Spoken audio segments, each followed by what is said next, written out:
What's up? This is a Nowhere to Go But Up podcast. I'm your host, Sean Dustin. This is episode 6. Today we're talking to Richard Kaufman, also known as the Comeback Coach, for his help, for his work helping veterans and people in general overcome their addictions to drugs and alcohol, PTSD, anything related to, veterans and what they go through when they come back home. Richard is one of the most successful, or runs one of the most successful GNCs in New Jersey. He spends a lot of his time doing public speaking.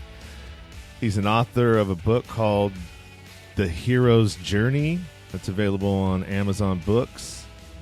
He also has a Facebook page that has quite a few followers.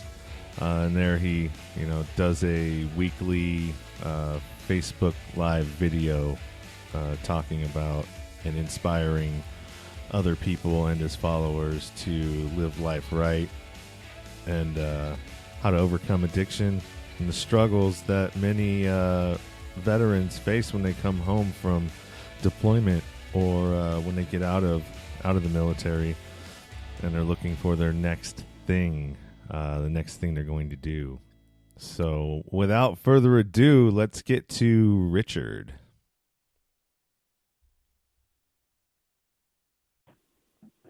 Good morning, Richard. How's it going? I'm doing awesome. How are you doing today?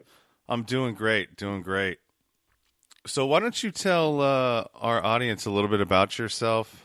The best way I can describe what my podcast is basically it's a cheap shot of NA or NA, because basically I'm doing the same thing, experience, strength, hope, and all that stuff wrapped up in a podcast. Okay. So why don't you go ahead and tell us about yourself and what you're doing? Okay, I could give you a quick down and dirty what I do, and then I can tell you why I do it.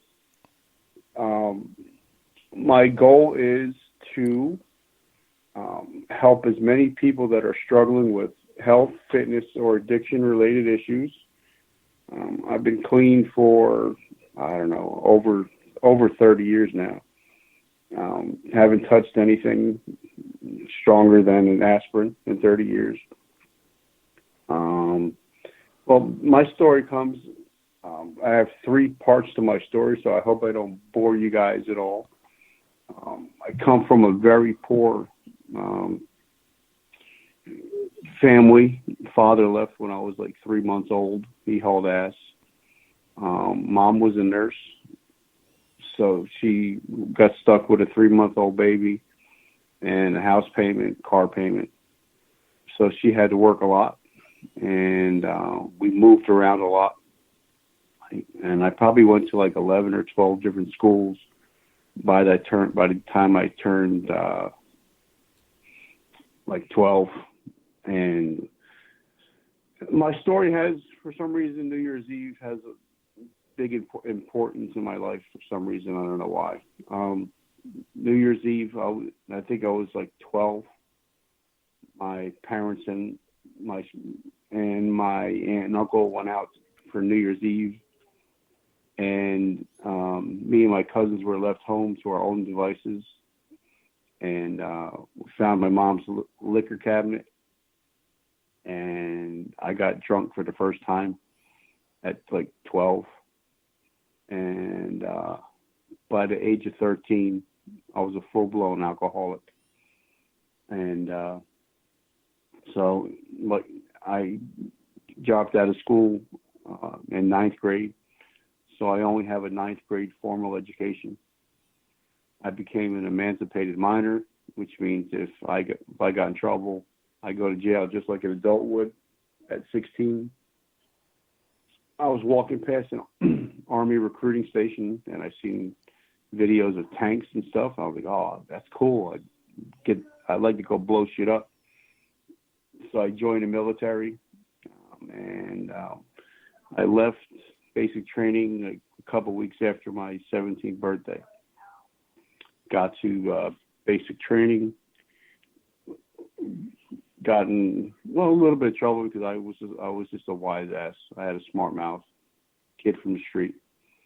And then I got to my first duty station, which was Fort Hood, Texas.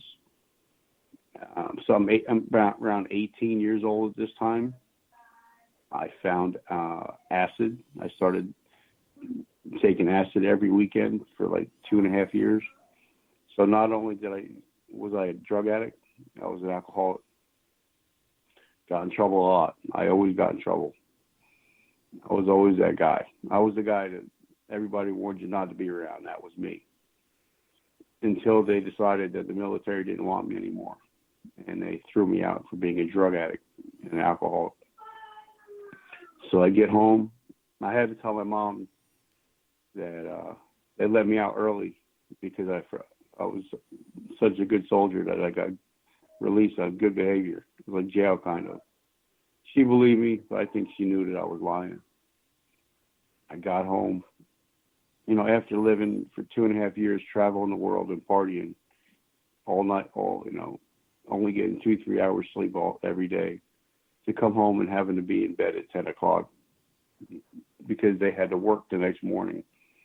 Didn't work too well, so they booted me out, which I don't blame them now as an adult and a father. I don't blame them now. So getting booted out, that's a big thing in my life, as you can tell over so far in my story. I was working for my ex-girlfriend's father-in-law, my ex-girlfriend's father. I'm probably the only person you're ever going to talk to that's gotten thrown out of a crack house. I was living in a crack house, and I was making good money, probably about $1,000 a week, but I still couldn't pay the little boarding fee, which is like $100 a week. So they threw me out. So I lived in my car for like probably about a year. And then I sweet talked my mom into coming back into the house. I told her I was going back to school, and she was proud of me. Actually, I went back to school to be a bartender. I went to bartending school. Being an alcoholic, bartender. Yeah, exactly. That's exactly. So this is another New Year's story. I get my first job after I graduated from bartender school. A friend of mine owned a bar down in New Jersey. He was a police officer. Get to the job, New Year's Eve, 1989, and teaches me what I got to do. Liquor's flowing, the money's flowing, everything is good. People buying me drinks. I wake up like 8 hours later with like $5,000 or $8,000 in my pocket. Knocking on the door. It was him and with his buddies, the police department, coming to lock me up because I robbed the place. And he said, he knew that I was young. I was still only 19, 20 years old, something like that. He said, you got a choice. He said, you can either go to AA. Well, first you got to pay the money back. So I had to pay all the money back that all the drinks I gave away for free. And then I had to, so my aunt and uncle, my stepfather, mom helped me out, come up with that money. So I only had 24 hours to come up with it. But he told me if I did not go to AA, I had to go to AA for 90 meetings in 90 days. I had to sign in every day, or else I was going to jail. And I was looking at 5 years. I was looking at least 5 years prison sentence. So, back then I was too pretty to go to jail. So I did like 355 meetings in a row or something like that. And I haven't had a drink or a drug since 1989. Wow, good so for you. That's one part of my story. Now I got two other parts, but do you have any questions about that? No, I definitely relate to you because I was getting kicked out of everything. I got kicked out of preschool. How do you do that? Damn, you got me beat on that one. That one I can't compete with. Yeah, it didn't matter. Whatever I touched or whatever I did, was all it was all about trouble. You know, I was the same way, just a clown. Couldn't stay still in school. Always, trying to challenge authority, being a smart ass, talking back. Any kind of authority, I'd always challenge it. Yep, that was me, brother. I can so relate to But yeah, go ahead to your second part. that. Okay, so I I get clean, I get sober. Um, I decide to make a change, a move. So I moved from New Jersey to Pennsylvania. And then I got my wild hair up my ass. I decided to rejoin the military. And they let me rejoin because when they put me out, they gave me a re-enlistment code where it's called an RE3, I think, to where you can get back in if you've stayed out of trouble, but you have to get people to say that, you're a good person, blah, blah, blah. So I joined Pennsylvania. You cut out.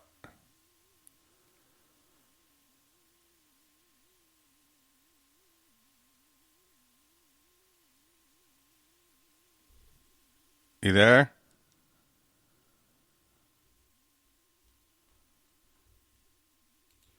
Okay. All right. So I joined the Pennsylvania National Guard. And unfortunately, if people that have been in the rooms, they know that there's a difference between being sober and being a dry drunk. And that's what I was. I was still an asshole. And I still had that chip on my shoulder.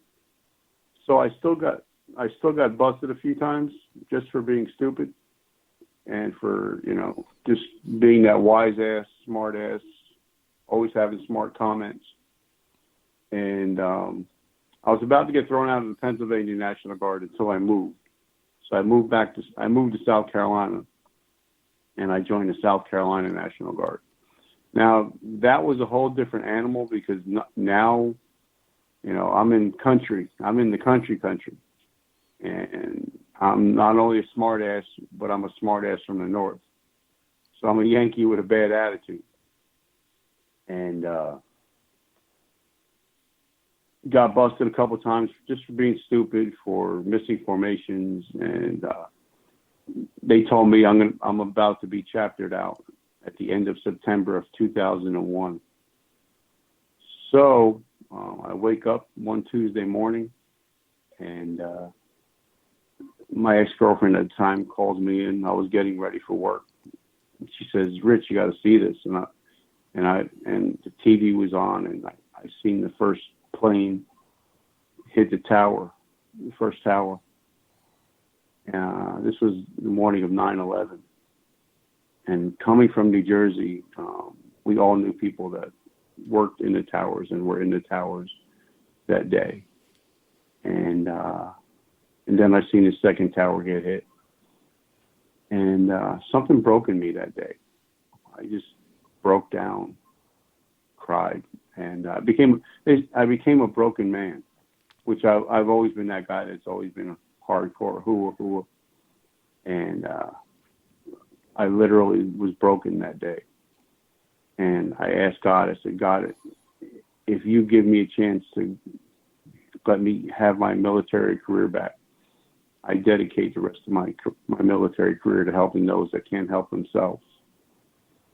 Called my company, my lieutenant, and my commander, and I called him and I asked if I can come in and talk to him.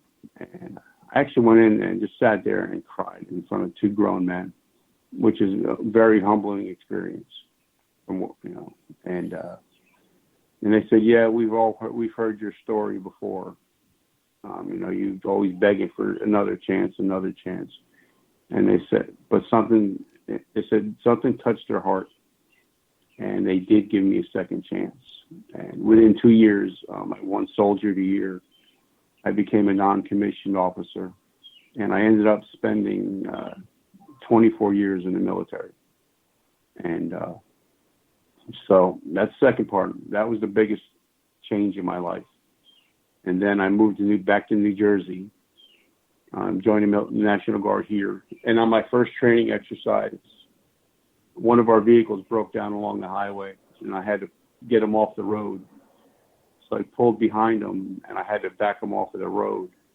And instead of him hitting the brakes, he hit the gas and ran over my whole right side of my body and my head. And that's how I became blind in my left eye.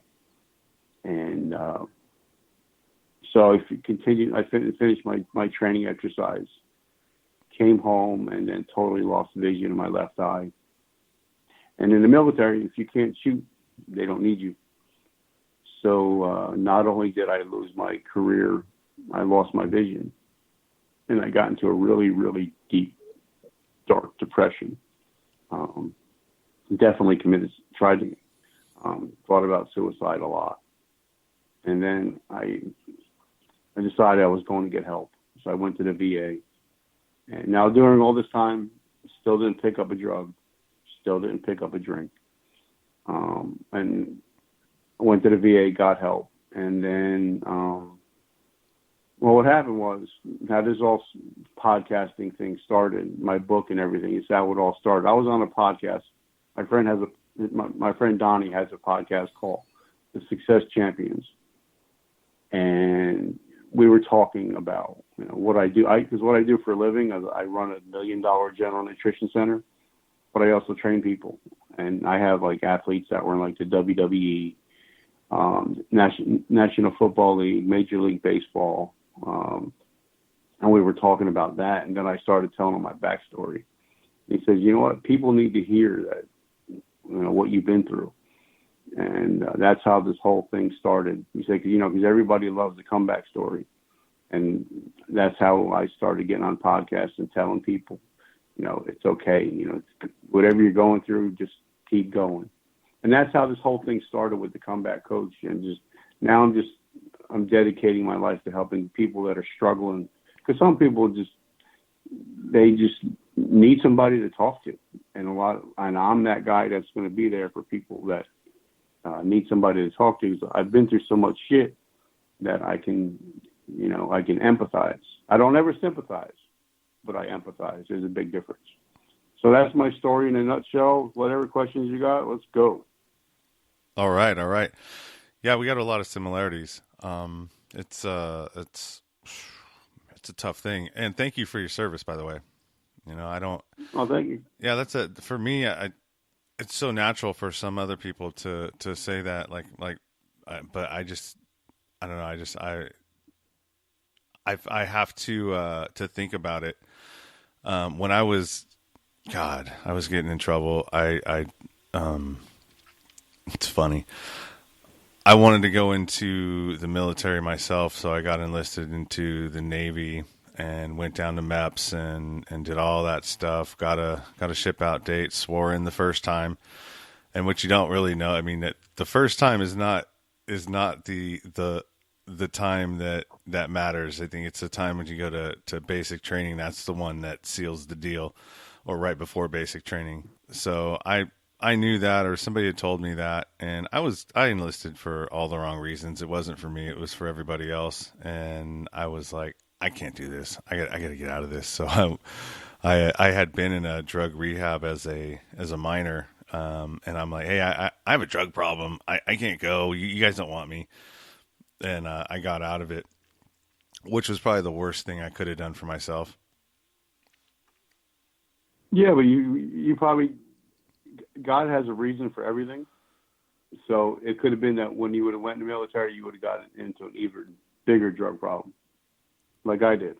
Yeah, that's true. So everything happens for a reason. So with I know you're a part of some Facebook groups on like PTSD and stuff like that.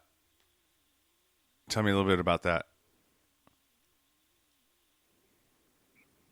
I'm a part of I don't know, like I looked at it yesterday. It was stupid. It was something like I'm part of like 58 groups or something stupid.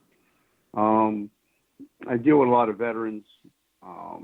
I deal with just some regular people that are dealing with, PTSD doesn't have to be just from military.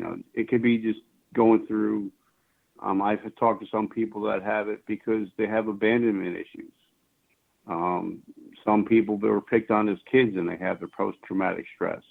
So it's not just people that were in the military. Even people that had past sexual abuse have a lot of post-traumatic stress, and it's more common than people actually even think that it really is today. Yeah, I've had it myself. When I went to prison, that's a very unnatural place to be, and you witness a lot of violence. You have to inflict violence. It's just, yeah. It took me about a year to decompress when I got out. One, to adjust back to society and the catching up on what I missed for 3 years. But not only that, it was trying to readjust my thinking, going from a hateful, because you're forced to hate other races. You're forced into a whole new sort of society and way of living. And so when I came back out, I had that hate and that mindset and that mentality still. And it took me a little while to finally sort of level out, I guess you would say. I spent quite a little bit of time drunk after that period. Trying to make sense of everything that happened, and because when you're in it, you don't think too much about it, except it's how one foot in front of the other, trying to get through it. And when you start reflecting back on it and taking a look at everything that you had to do or everything that I had to do, it just, I don't know, maybe it was depressing, or I didn't want to think about it. And so the alcohol definitely helped to soothe that. But at the end of the day, it was post-traumatic for me. And I'm sure many other people that, gone through worse prison situations than I did. And that's part of the reason why. I had a guy last week on, because I do a Monday night show every week on my Facebook page, and he was talking about, he did 5 years in Leavenworth in Kansas, and exactly what we're talking about right now is what I talked about on my show, about how he had to conform, and how he, when he came back, it was hard to become a citizen again, because he had someone, when you're in jail, it's like there's something to do every day, all day. And then when he got out, he was like, all right, now what do I do? I can go to Wendy's and get something to eat now. It's not, it's like how he had to become a part of society again. So I could totally get what you're talking about. Yeah. And another thing that changed too is, before I went in, I was like, the social butterfly, guy that everybody you go and party with. I sold drugs. I was, in the club scenes, so I was always out there. And when I got back, I just kind of went into a shell and sort of, that guy, the friendly, jovial, hey, let's go party and this and that. That guy was dead. He's gone. He's nowhere to be found. And, it's taken me, I'm definitely a lot better now. I don't have any problem going up and talking to people anymore. But I keep my circle small though. I just don't. When I went to prison, it was because somebody had set me up, a friend, and you just realize that when you keep your circle small. I mean, I can have plenty of people that, associations, but like true people that I have around me that I share things with, or have to my home, or anything like that, like closeness, I kind of keep at bay, just to limit the amount of drama that I allow in my life. Because, the more people you have around you, the more shit you're going to have to deal with. Like one of my mentors told me, he was like, you're going to have a lot of associates, you're going to have a lot of people you call friends, but in the end, on your deathbed, who's actually going to be sitting around your bed when you die? That's what actually really matters to me. So if you're lucky to have 3 or 4 good friends, you're blessed. And that's, I was told that it's better to have 4 shiny quarters than 100 dingy pennies. So that's the way I look at, relationships in my life. Yeah, that's a good way to look at it. So when you were in the military, was it all just what's the word I'm looking for? Just here in the States, or did you make your way to other countries? Yeah, we got to travel a lot. I traveled, and that's why I don't care if I ever travel again. I don't ever care if I see sand again. But after a while, I mean, it became like it's just a regular job. So it was kind of like when we came back to the States, we would get up at like 5 a.m., do PT, work from 9 to 5, and be off every night, unless we went to the field, which was like every couple of weeks. We had a regular 9 to 5 job, but my 9 to 5 was different than everybody else, because I'd get off at 5, get showered, I'd be in the club by 6, partying and drinking and drugging, and I'd get back at 2 in the morning, get 3 hours sleep, and I would do it all again. And then come Friday, I'd find my dealer, and I would take my acid, and I would be tripping all weekend. So it was kind of like I was in a drug and alcohol fueled lifestyle for like 2.5 years.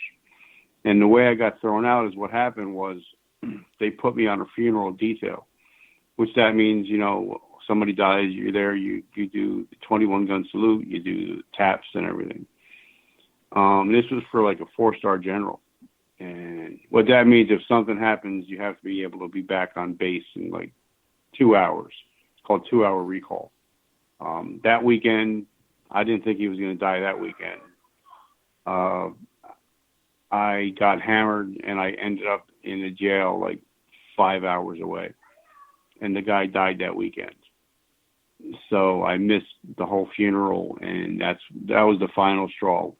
Because my first sergeant had to come get me out of jail and drive me back 5 hours. And probably the worst tongue lashing I ever got. I got back, they dropped my rank down to 0, gave me 45 days extra duty, which means I had to do more work. 45 days I was restricted to the barracks, and on the 46th day is when they chaptered me out and threw me out. So I was not a good soldier whatsoever. That's why when I came back and finally after 9/11 got my shit straight, I never missed another formation. I was never late again. I was always early, and then I became an officer. So it's like I came full circle after 9/11. Yeah, 9/11 was I was thinking about, when you said that, like where I was, and that's crazy, because there's a couple, when I think natural disasters, if you're a part of, or anything that's like really significant, you remember where you were at that point when that happened. And I was living in Arizona at the time, and I was working as a cable installer, and I was watching the news, in the morning, getting ready to go to work, and it happened, and I was like, whoa. But I still had to go to work. So, it was the eeriest day I think I've ever encountered in my life. And just eerie in the way that, like, there's unease in yourself. You're like, oh man, it's something, you know what I mean? Like, what's going on? It's like, it was strange. And then I had to deal with the public too. And every house that I went to didn't have, I think this is way before like smartphones and all that. And everybody was just, I don't know, man, I can't explain it. It was just the weirdest. Everybody was quiet and just kind of like in shock. It was strange. Yeah. And the funny thing is, like where I live right now, if I walk up my block, I can see the new Freedom Tower from my house. And it's a reminder, like they actually have in front of where they have an overlook to where you can actually see the Freedom Tower. They actually have a piece of one of the beams from the towers, and you can actually go touch it and stand by it. So that's what I do a lot of times, just to, to remind myself, the pledge that I made that day to help the people that can't help themselves. And I guess that's a part of a big reason why I'm doing what I'm doing now is, because I can't do it in the military, obviously, but I can help the veterans that are struggling, and I can also help the first responders and just people in general that are struggling with feeling hopeless, and give people hope. There's not a lot of hope in the world today. It's always negative stuff. The what's crazy is that your drug of choice was LSD, which is a hallucinogenic, and they're really starting to use hallucinogenics now, like in psilocybin and ecstasy or MDMA for PTSD survivors and for a therapeutic way. Yeah. Well, the only reason why, to be honest, because so I always get asked, well, why'd you take LSD? Because the only reason I did that, because if you took cocaine, they can test for it. If you smoke marijuana, you can test for it. You couldn't test for LSD unless they did a spinal tap. And that cost like $10,000 a test. So I knew that they weren't going to do that. So that was the only reason that was my drug of choice. You were gaming the system. You figured it out. I was hacking the system before there was a hacking the system. Oh man, that was one of my downfalls. My mom used to always tell me, she's like, if you'd spend just half as much time just doing what you're supposed to do instead of trying to figure out how to get out of doing what you're supposed to do, like you would kill it in life. Yeah. Well, that's what addicts do. We're always looking for the easy way out, the easy score.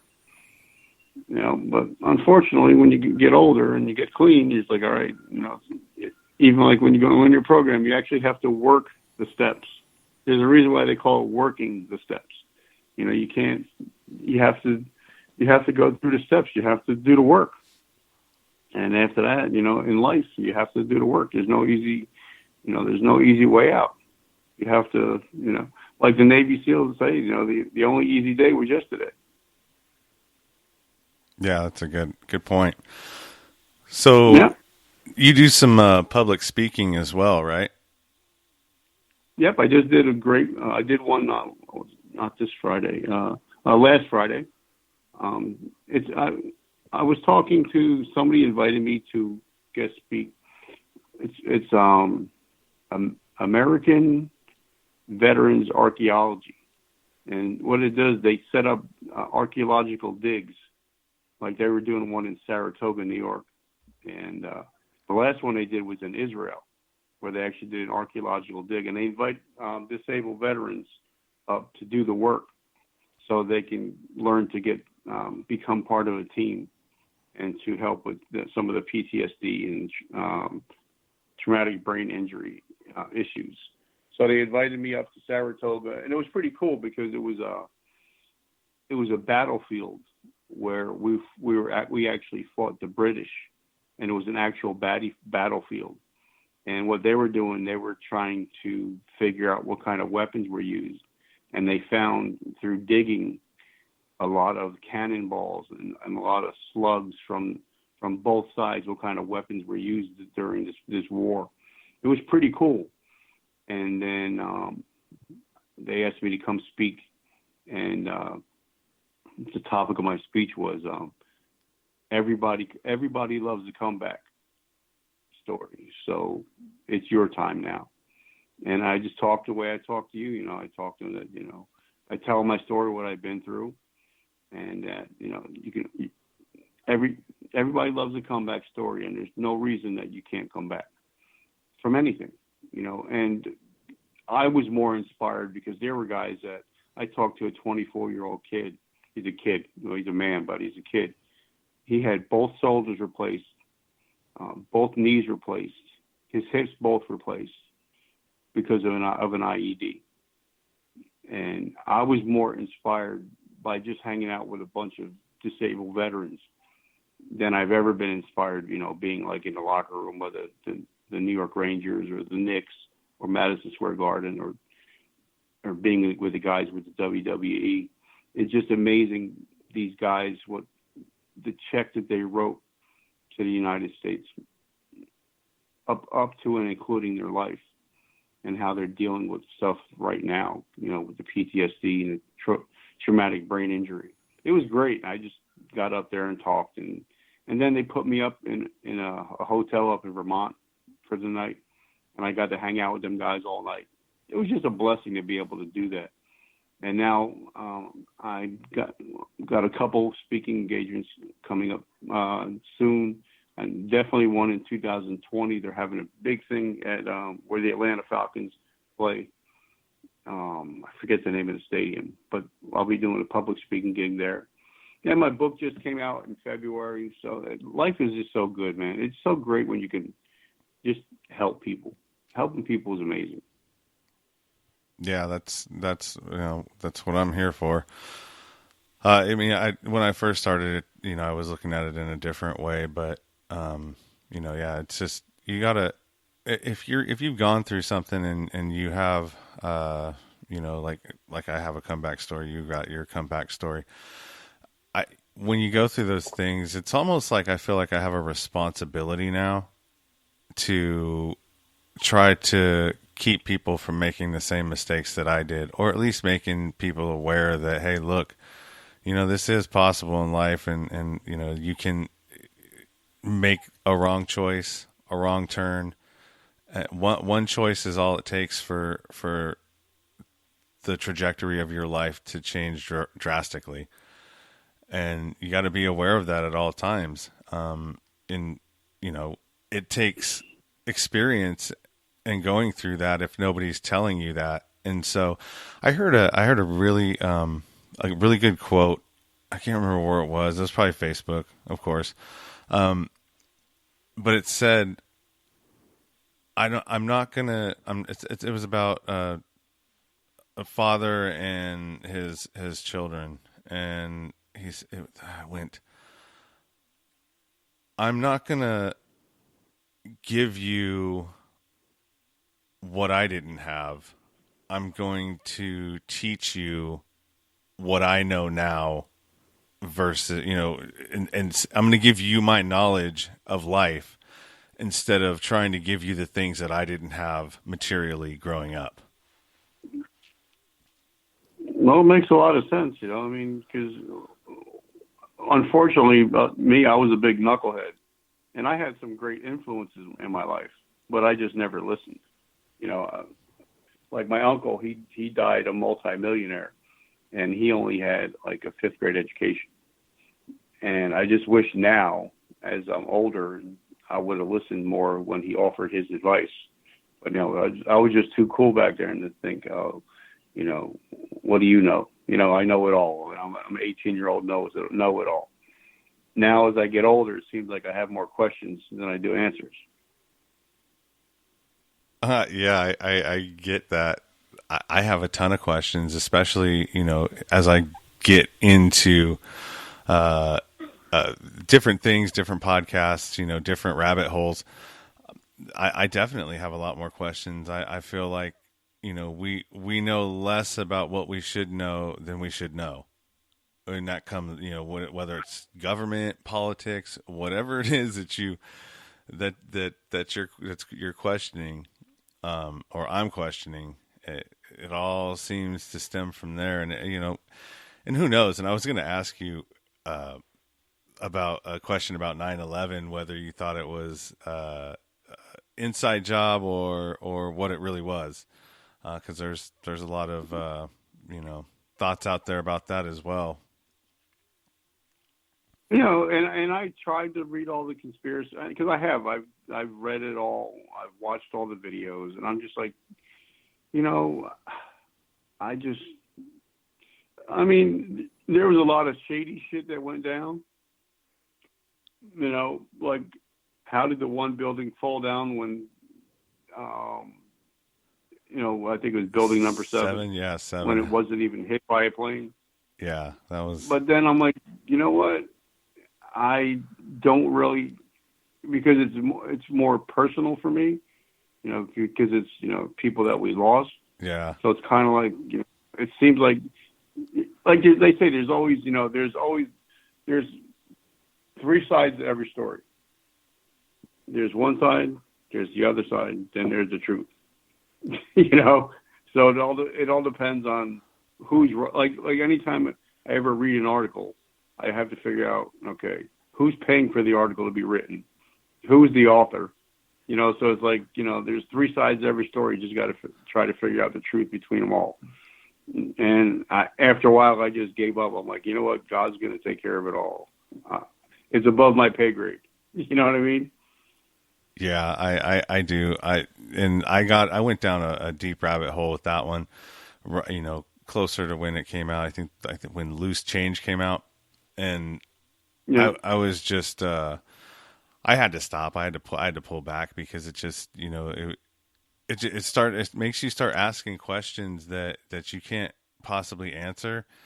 And then I started getting, disturbed about, man, what if that's true? And whatever. I mean, it's, you can't, there's nothing you can do about it. And the funny thing is, because I'm that weird guy, I actually went and bought the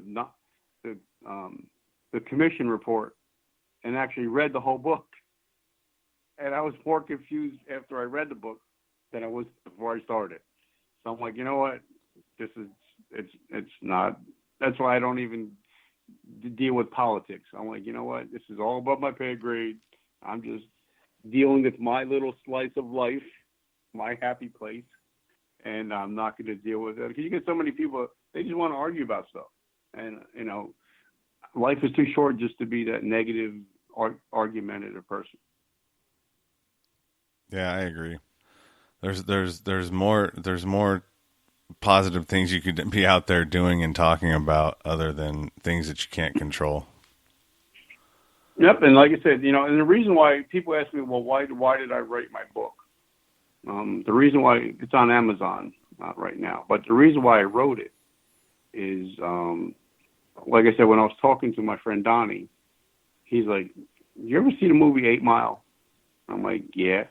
He says, "I want you to watch the last scene." And I'm like, "Why?" He said, "Well, just watch it and then call me back." So I watched it again, and I called him back. I'm like, "Okay, I don't get it." He's like, "Once you put all your dirty shit out you've done out in the street, nobody could ever talk bad about you ever again. Nobody can ever, say, okay, he was a drug addict. Okay, yeah, I was a drug addict, but now I have a beautiful wife. I have 3 beautiful children. I have a beautiful home. What's your excuse?" And it became cathartic, when I wrote it, because then and the funny thing is I had to ask people questions because a lot of times I was too drunk or too high to remember anything. So I actually had to go back, and I did make a lot of amends. It was kind of like doing a 4th step in AA, but it's in a book form.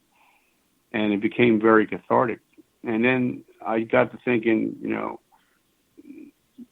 100 years ago when I'm dead and gone, my grandkids can actually go buy my book and read about what their grandfather went through.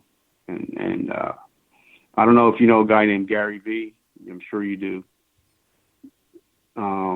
Yeah, you know who he is? No, refresh my memory. He's the number 1 guy on social media. He's the one that has like 3 million followers on Facebook and Instagram each. And I met him and had talked to him for a few minutes. And I said, "Gary," I said, "give me a piece of a nugget of information I can take home and that'll change my life and trajectory like we were talking about." he says, Rich, legacy will always be more valuable than currency. And that's when I really started working on building up my legacy, whatever my legacy is going to be when I'm gone. So, and that's what I focus on now is, saving lives and changing people's lives. My goal is to save 1 million lives. That's my ultimate goal. So hopefully that'll be my legacy when I'm gone, and they're not going to remember all the grimy shit that I did when I was young. That's a good number. Yeah, good plan. So I've been on like 60 podcasts, something like that. I have a weekly show that gets seen a lot. So, and I get people that have said, since I heard you on the podcast, I decided to check myself into rehab. Or I had the gun in my mouth, but I decided not to pull the trigger. Because if you came back from it, I can come back from it. So that's my whole goal. My whole goal of talking to you today is if one of your people that listen to you decide, what, I was going to commit suicide this morning, but I decided not to, and I decided I want to live, then it's all worth it. And that's my whole goal now, is just saving lives. That's great, man. That's great. So how hard was the process of actually writing a book, getting it published, and all that? Because I have tons of stories. I thought about writing a book myself, and so I'm just curious. Well, unfortunately, I'm a low-tech redneck, so I actually had to write my story from the beginning of the day I was born. And I wrote it all out on one of those little composition books and the yellow pads. And then I had to put everything into Word doc, which somebody else had to teach me. So it took me longer than a normal person would, because I wrote it out. And then because my writing is so sloppy, I had to try to figure out what I wrote. And then I had to put it in Word doc. And then I found somebody that helped me publish it and put it into a good form, because some of the stuff I would write, it sounded good when I wrote it down, but after I read it back, and I was like, man, you sound retarded. So I had to go in and because like I said, I tell people, because people, they know I've been in the health and fitness industry for 30 years now, and I have helped all these clients. And they're like, well, what college did you go to? And I tell them, the School of Hard Knocks. That's the school I went to. And I only have a 9th grade formal education. But between paperback books, trade books, magazines, I've probably read almost 6,000 books. And I got 5 or 6 going at all times. So it's kind of like writing my own book was weird, because like I said, I don't have the formal education, so I didn't know where all the periods went. I didn't know, where all the commas went. So the guy that helped me do it had to go through and fix it all and put it in and format it all. So it was an interesting experience. But like I said, it kind of just, once I wrote it, it was kind of like, they say if somebody hurt you in the past, but they're dead, if you write them a letter and you burn it, it kind of like, it creates that, all right, I'm done with that part of my life. And the same thing with the book. It's like, once it was out there, it was like, okay, now I can move on. This is the second part of my life. So it was a really interesting, took me about almost 8 months probably to do it. So, but it's getting nothing but 5-star reviews on Amazon. And one of my friends used it. He's a college professor, and he used it in one of his semesters of his college courses. So it's pretty cool. And I don't make any money on it, because the money I do make from it goes to a foundation that helps help with first responders, suicide awareness. Did you know that on average, because everybody hears the number 22, but did you know that on average, 35 first responders, including 22 veterans, commit suicide every day, 365 days a year?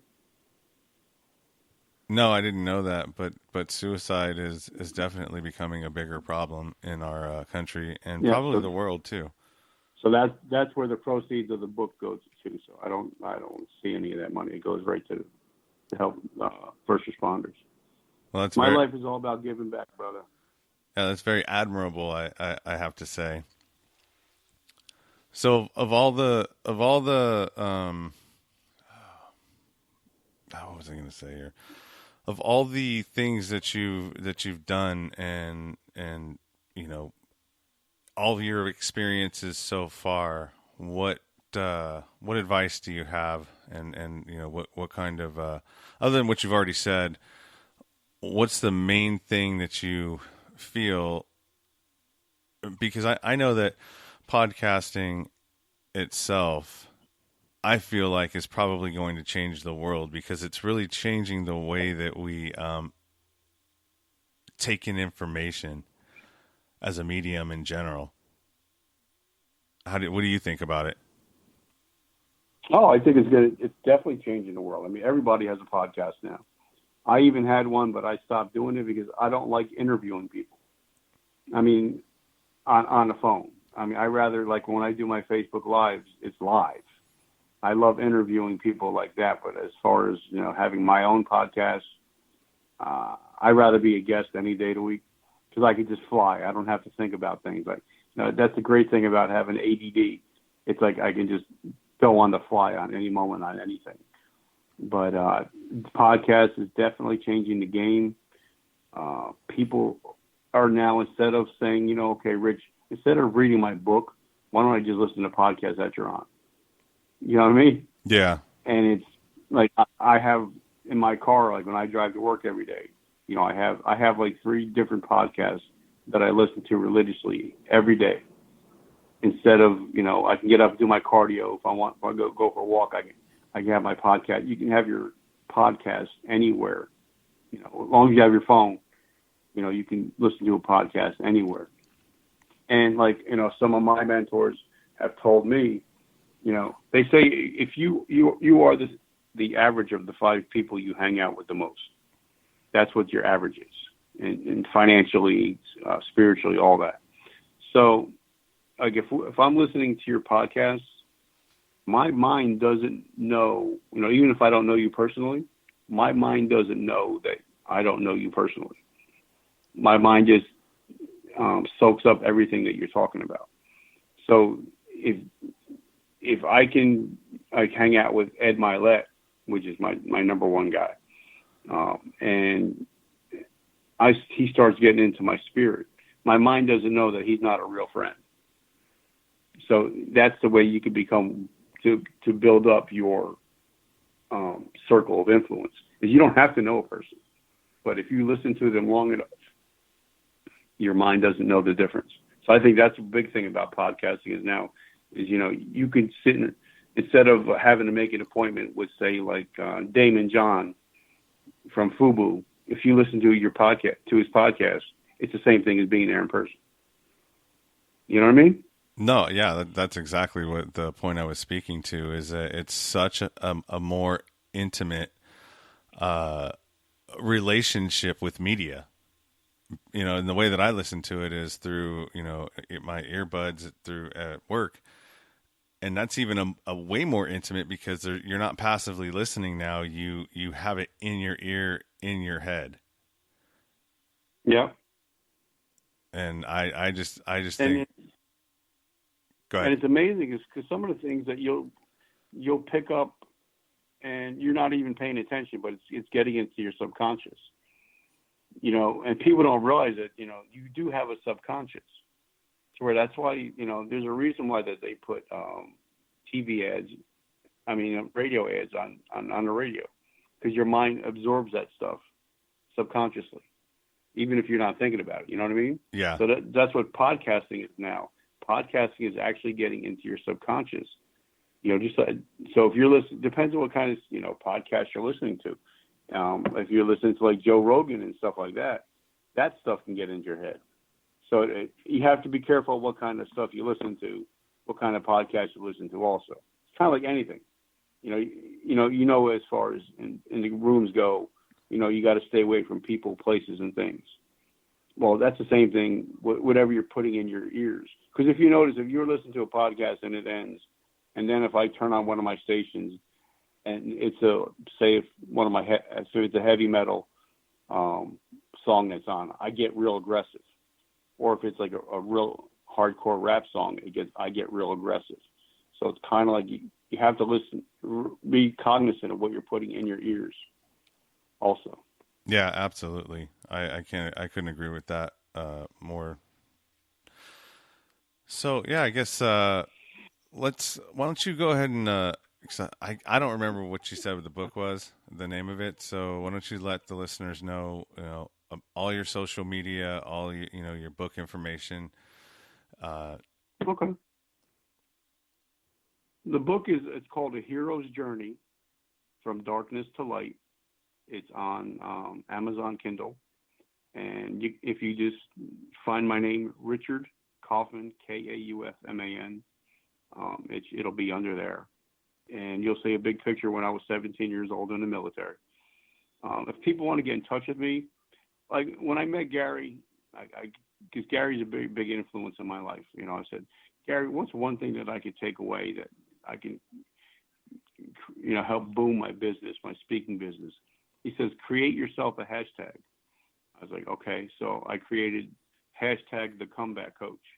So if you hashtag the comeback coach, it'll come up to all my social media, Facebook, LinkedIn, Pinterest, Twitter, Tumblr. Everything will come up if you just hashtag the comeback coach. And if you're struggling today, just follow Richard Kaufman, Kaufman, on Facebook. I can't accept any more friends. I'm at the friend limit. I'm at 5,000. But if you follow, I'll always get back in touch with you guys if you have any questions. And my show is every Monday night, 8 o'clock Eastern Standard Time. It's called the Monday Night Comeback. And it has people on like yourself that have been through some stuff. And it's 8 o'clock Eastern Standard Time every Monday. And I want to have you on. I definitely want to have you on my show. Like I said, I had my friend, he did 5 years in prison, and he came out, and now he's helping people. And I think I would love to definitely have you on my show. Yeah, that's awesome. I would definitely do that. I haven't guested on anybody's show yet. So I was, I put my story kind of out there on my first episode, just as sort of like a, intro to me and qualifying myself to, why I can talk about what I'm talking about. But I haven't guested yet. Well, we're going to have you on, brother.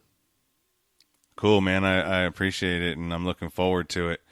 So, hey, man, thank you, Richard. Thank you for your service to the country, and thank you for being a guest on my show.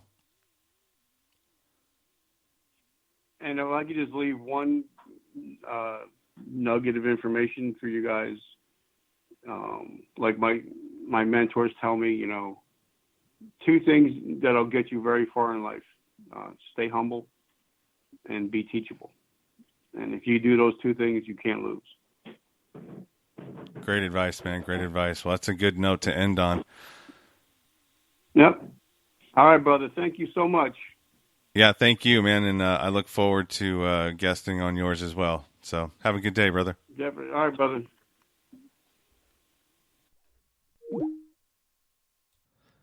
Thank you for listening to the show. Thank you to Richard for sharing your story and coming on the podcast.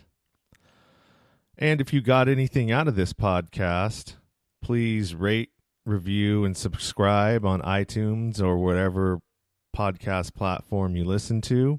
If you have any comments, good or bad, questions for the show, topic requests, or anything you want to say to me, you can email me at nowheretogobutupnow@gmail.com. You can follow me on Instagram at nowheretogobutupnow, on Twitter at butupnow, on Facebook, Sean Dustin, My podcast page is nowhere to go but up now.libsyn.com. You can leave comments there as well on all of the episodes. At the bottom of the episode, there's a place where you can have comments. My YouTube channel is nowhere to go but up now. And all of Richard's social media, links to his book, The Hero's Journey, his Facebook group, and anything else that pertains to him and this episode, you can find in the show notes. Until next time, keep it 100. Stay true to yourself. Everything else is just noise.